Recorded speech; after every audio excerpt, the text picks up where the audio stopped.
Bandeko balandi ya Alpha's Kitchen topesi bino ba mbote ebele de partout esika bozolanda biso.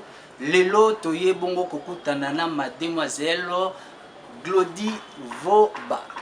Ensemble na ye toko découvrir recette nini abombeli biso na mokolo ya lelo.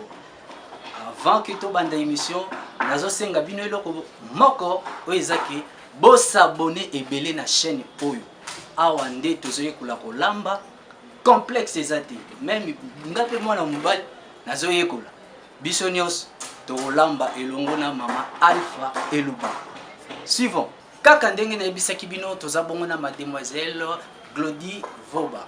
Madame Glody, bonjour. Bonjour. Lelo na recette lelo obombeli biso nini? Pona lelo nazolakisa bino comment kotumba kwisi. Donc assaisonner yango ainsi que kotumba. Donc bolanda biso bozala toujours na ba bloc note pembeni ko noter pour que yo pratiquer. Merci. Voilà, comme na uti koloba kwisi na biso to kotumba yango yo. Yango bozomona bino moko. Oyo eza kwisi ya pete. OK. Ba kwisi mususu pe ya sorte mususu pe zali.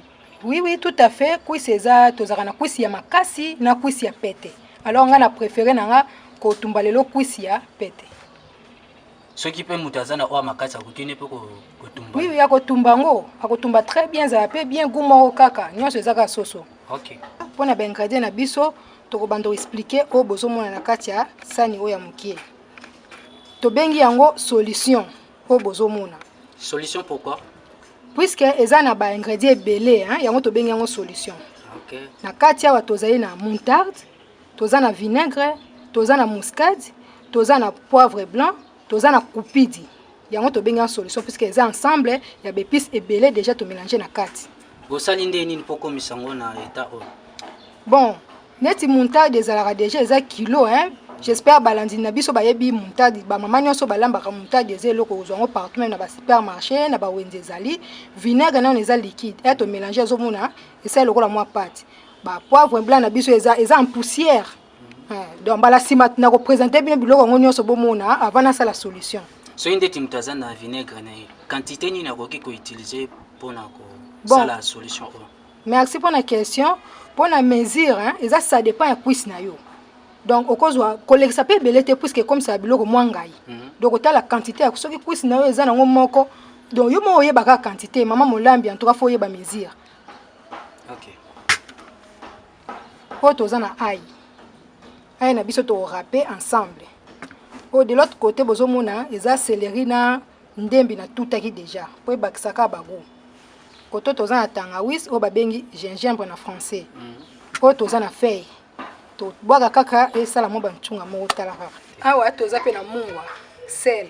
Kwisi na biso pete na tie na kati ya mai pona sokola ngo na soigner. Donc talaka keza nyama faut ko sokola bino mozomona ba poale ndenge yelaka faut ko nettoyer yango hein ba salita kati. Yango siko na tie mai na ngai faut to nettoyer yango.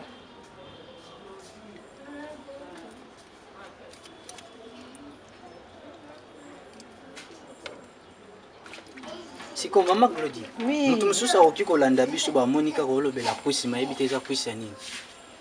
Bon, comme nous lobaki o eza kwisi soso hein. Eza un kwisi de poulet, oui. Alongola yango, voilà yango bozomona zo benda. Yango yo. Faut ko longola yango. Ya kati. Eza ba salité, faut ko nettoyer yango très bien.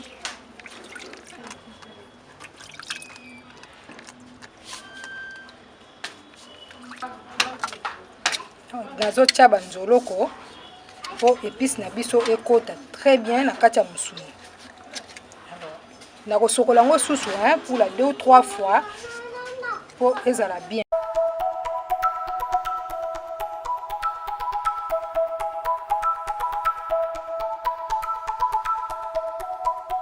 Bon, eza ai na biso hein, nazo longola poso pona râper.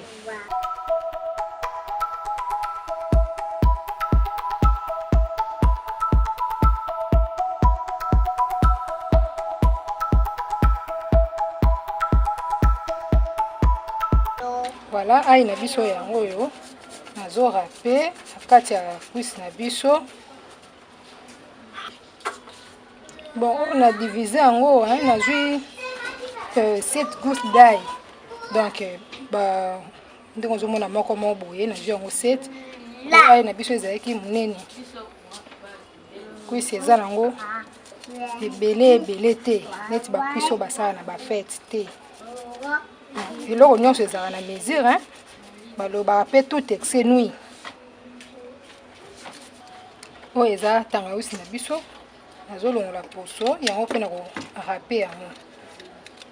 La poso na sokola yango.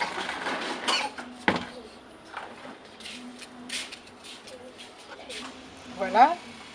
Tangawisi na biso gingembre yango oyo nazo râper pe esala gumo kitoko na misuni.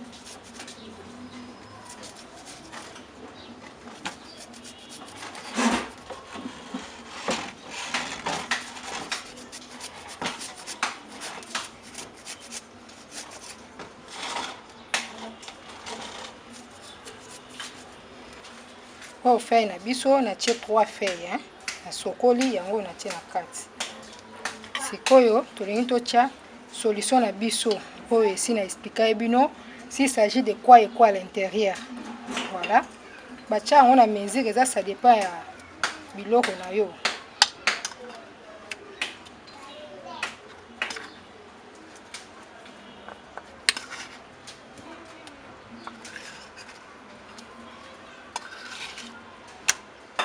Yanga na salaki yango puisque nayeba déjà quantité na nga ya cuisse, hein, ndenge ezali yango bomona tia yango net. Sikoyo nazotia pe céleri na nga na ndembi oyo natutaki yango nazosangisa.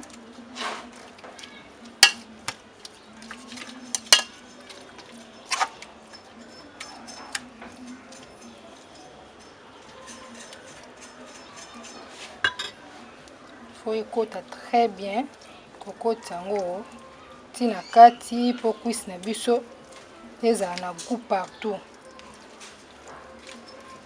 Sikoyo nazotia munga na biso yango natie na kati ya cuisse. Nazotia pe mpona bandeko mosusu batumbaka na bango cuisse ka ndenge eza boye batokisi yango te. Me nga na préférera na nga kotia mai mokie, hein, dans les façons que ndena kotia ngo na moto et toka mwa ndambo. Nga na préférera na nga kotokisa cuisse na nga mpona sala constat cuisse oyo batumba mbala moko wana ndenge ezala mwa makila na kati. Yango ngai na so na sisi ko assaisonner cuisse na tokisa yango mwa comme eza cuisse apete na tokisa yango kaka mokie. Donc bino mo mona na tokisa makila ndenge bimaka. Mais namoni échanger couleur te tino ba nini anta échanger la couleur. Non, nga biloko wana ya ba rouge ba tiaka na boy bona boy ko tanga kombo sino to sala bango publicité. En tout cas na linga na nga ngo te. En tout cas na linga cuisse na ngeza na ngo simple mais goût batu ba ko liango ba ko pesa biso ka sango. Nzungu na biso yango yo na tina moto te zwaka mwa moto bona okitsa ngo bakala mingi te. Voilà, cuisse na biso na tika ke to ka mwa mokie.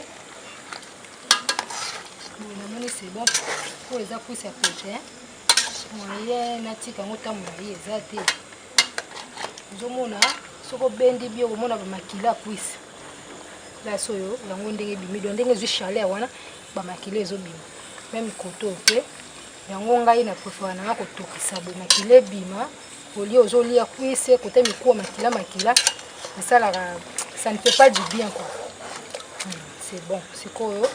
Nous avons quitté sango et puis pendant 2 heures du temps et puis c'est quoi très bien bon on a retomba to comme une étape na biso ko tumba cuisse to aussi to fandisi yango pendant 2 heures du temps pour et puis na biso ko très bien hein ko peut-être na mkuwa donc déjà bon c'est bon ce qu'on a zo chango ne tomber autrement dit grillage on a zo ça la classement.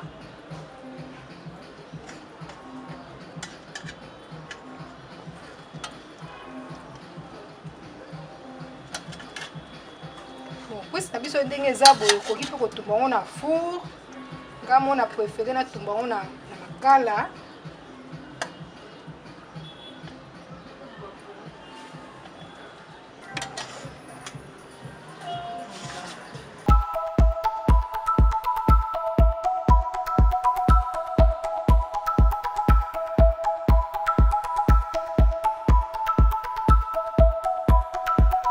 awa na tie pusi na moto s'il vous plaît hein ba maman na étape en tout cas pour vraiment prudente hein pour hésiter donc ce que tie pusi na moto boye yo moko faut ezala sur place dans la façon qui est okenge na kango puisque ce que ziki et perdre ba mon saveur nango ezala sous na bouteille comme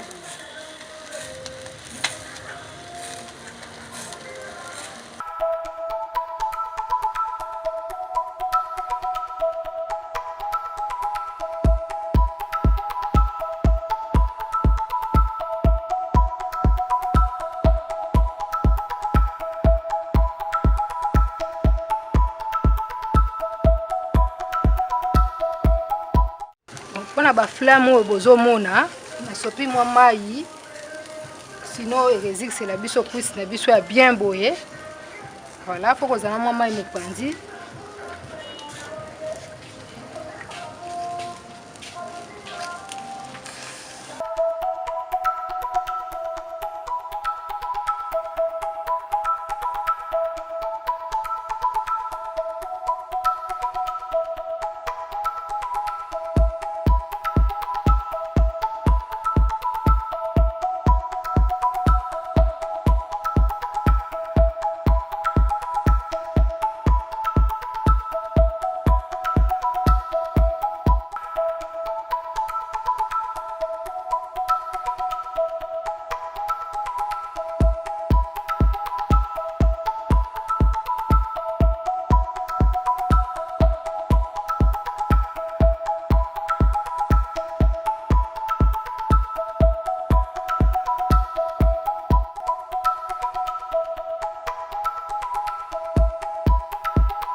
bandeko balandi namoni tokomi na suka ya recette na biso tolingi totuna madame Glody ba difficulté nini à côté na madame Glody est-ce que vous pouvez yebisa biso ba difficulté nini côté na moko tokoma na étape bon voilà comme kolamba ce n'est pas la toute première fois ma difficulté ezanga te surtout na biloko etali kotumba nasali kaka attention hein puisque na dega moto ezalaki awa okoka pe kozika mais nasali attention vraiment difficulté comme tel penze ezate hein nyonso eleki nango dans le calme merci omesana déjà merci na mesana otanga na mwasi babi mwasi nde cuisine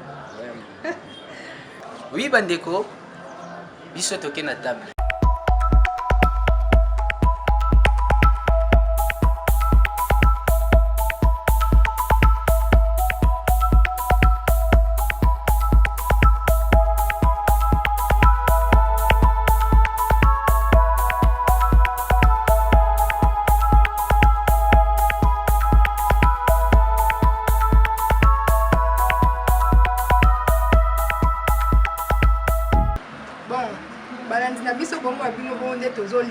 Nous sommes à table. Nous sommes tous na biso na tumbi na toli on a légumes pour babengi mateli. Comment faire pour ça la bien na santé apporte vraiment un plus. Stolia wa on a vu que là nous na biso za kitoko makasi. Eza vraiment kitoko makasi. On a conseillé bino kaka bo sala ndenge ma Glody alobi na bino. Olanda ba étape nyonso ndenge alakisi biso wana bolanda yango ozala vraiment déçu te eza tellement bien vraiment ifa mpona ye napesi kaka remerciement makasi mpona mosani aosala mpona initiative na ye oyo azwi na encourage vraiment a continuer kaka bandeko balandi bauti komona lolenge kani toti kodéguste recette na biso oyo ezalaki préparé epai ya Glody tolingi toyeba mot de la fin par rapport à émission ya lelo madame Glody conclusion na yo ezanini pour na émission ya lelo. Merci pour la parole papa journaliste conclusion na nga pour na mokolo ya lelo vraiment nazosenga merci na baignoso balandaka biso na chaîne na biso Alpha Kitchen en tout cas gros bisous na bino talaka nde boza vraiment je ne sais pas quoi dire encore te boumela kaka vous continuez à s'abonner, vous continuez à aimer, vous continuez à partager. Ma camboi bien zoya, ma repas bien pour la moi de la femme. Vous avez qu'à scotcher. ne zappez pas surtout. Donc mutuku to mega ko rater te o ko rater tellement.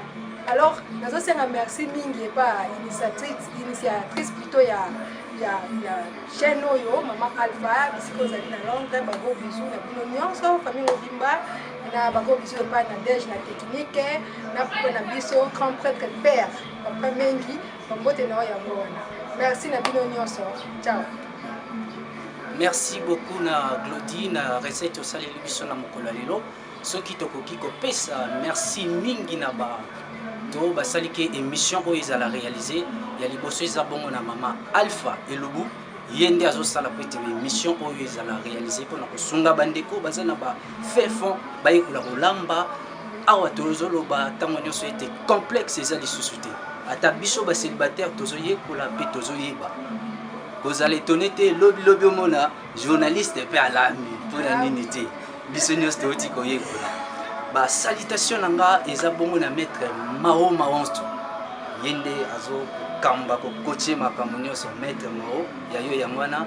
Merci à mon équipe o bazo tambola nanga sika nyonso Zip Image. Merci beaucoup. Merci, à la prochaine.